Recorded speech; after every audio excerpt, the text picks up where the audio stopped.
30 days yoga challenge আজকে আমাদের day 16। আমি কমল সরকার, মত বিনিময় যোগা চ্যানেলে আপনাদের সকলকে স্বাগত জানাই। আজকের আমার বিষয় শীতকারী প্রাণায়াম। উচ্চ রক্তচাপ নিয়ন্ত্রণ করা, বিশেষ করে মহিলাদের যাদের মেনোপজ চলছে তাদের দেখবেন ঘাম অত্যন্ত বেশি হয়, তাদের জন্য অত্যন্ত উপযোগী। শুধু তাই না, যারা মানসিকভাবে খুবই অশান্ত হয়ে রয়েছেন, ভয়, রাগ, ক্রোধ এগুলো আপনার খুব প্রবল, সেগুলোকেও কন্ট্রোল করে। প্রথমেই আপনারা ডিপ ব্রিদিং করে নেবেন, লম্বা শ্বাস নেবেন, ধীরে ধীরে ছাড়বেন। 8 থেকে 10 বার করবেন। অনুলোম বিলোম প্রাণায়াম করতে পারেন দু একবার মানে 2-1 সেট। 8 থেকে 10 বার এক একটা সেট, 3টে সেট করে নিলেন, দেখবেন আপনার নাড়ি শুদ্ধি, নাড়ি শোধন হয়ে যাবে। যতটা পারবেন মুখটাকে খুলুন, মাংকি পোজের মতন। বাঁদর যেমন দাঁত দেখায়, ওরকম লজ্জা পাওয়ার কিছু নেই। দাঁতের উপর দাঁত রেখে আপনি চোখ বন্ধ থাকবে, আপনাকে মুখ দিয়ে নিঃশ্বাস নিতে হবে, মুখটা খুলে।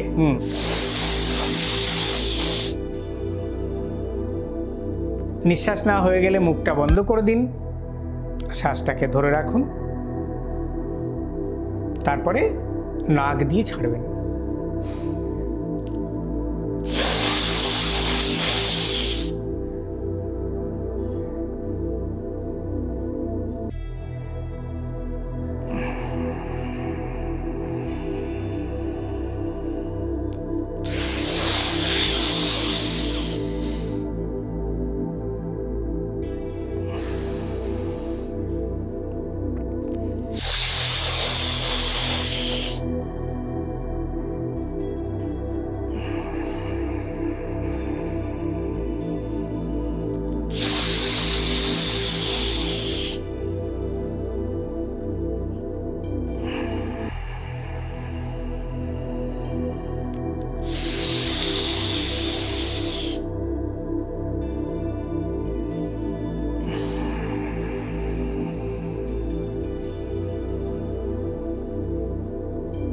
শরীর ধীরে ধীরে শীতল হয়ে গেছে, আপনারা নিজেরাই বুঝতে পারছেন। মুখের ভেতরটা ঠান্ডা হয়ে গেছে, একটা শীতলতার অনুভূতি হচ্ছে কিনা?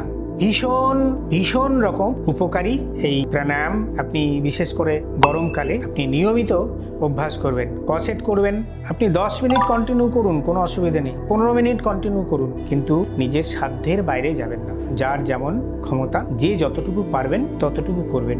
যারা ব্লাড সুগারের রোগী, যারা থাইরয়েডে ভুগছেন, এলট্রক্সিন নেন, মেডিসিন নেন, তাদের জন্য নিয়মিত এই প্রাণায়ামটা ভীষণ কাজ করে। নিয়মিত অভ্যাস করুন, ভীষণভাবে উপকৃত হবেন। আর একটা জিনিস বলবো, মানসিক যে সমস্ত বিকার আমাদের মনকে অশান্ত করে রাখে, সেই জিনিসগুলো, যেমন ধরুন আপনার ভীষণ রকমটা ভীতিভাব বিনা কারণে, একটা দুশ্চিন্তা, আপনার পারিবারিক এবং সামাজিকভাবে আপনি মানসিক চাপে আছেন, আপনার পরিবেশ এবং পরিস্থিতি বিনা কারণেই আপনাকে আতঙ্কিত করে রেখেছে। এই যে মানসিক ফ্ল্যাকচুয়েশন, এই যে ইমোশন, আপনি দুম করে রেগে যাচ্ছেন, আবার নর্মাল হচ্ছেন, কিছুই ভালো লাগছে না, আপনি নিয়মিত শীতকারী প্রাণায়াম অভ্যাস করতে পারেন।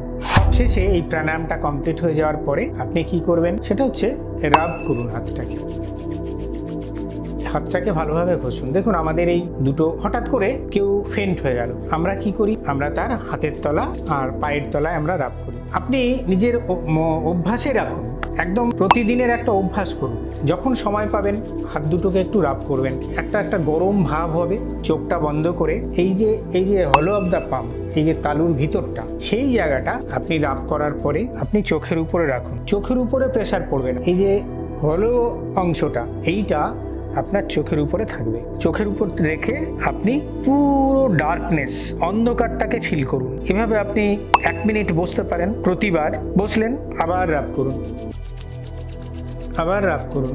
রাব করার পরে আবার রাখুন। এটা করার পরে দেখবেন মন আপনার ভীষণ রকম শান্ত হয়ে আসছে। একটা জিনিস জেনে রাখবেন, আপনি যদি সারাদিনে 10 বার 15 বার, যখনই আপনার খুব টায়ার্ড ফিল হচ্ছে, শরীরের মধ্যে একটা অস্বস্তি হচ্ছে, আপনি হাতটাকে রাব করুন। দেখবেন আমাদের একটা স্বতঃস্ফূর্ত বহিঃপ্রকাশ হয়। যখন আমরা খুব আনন্দে থাকি তখন আমরা কি করি, অটোমেটিক আমরা তালি বাজাই। তালি বাজানো মানেই হচ্ছে আমাদের যে নার্ভের এন্ডিংগুলো অ্যাক্টিভেট হয়। আমরা আনন্দে, আমরা ভালো কিছু দেখলেই আমরা তালি বাজাই। আপনি তালি বাজানোর দরকার নেই, কিন্তু এটা তো করতেই পারেন। সারাদিনে 8-10 বার আপনি করুন, খুব ভালো লাগবে।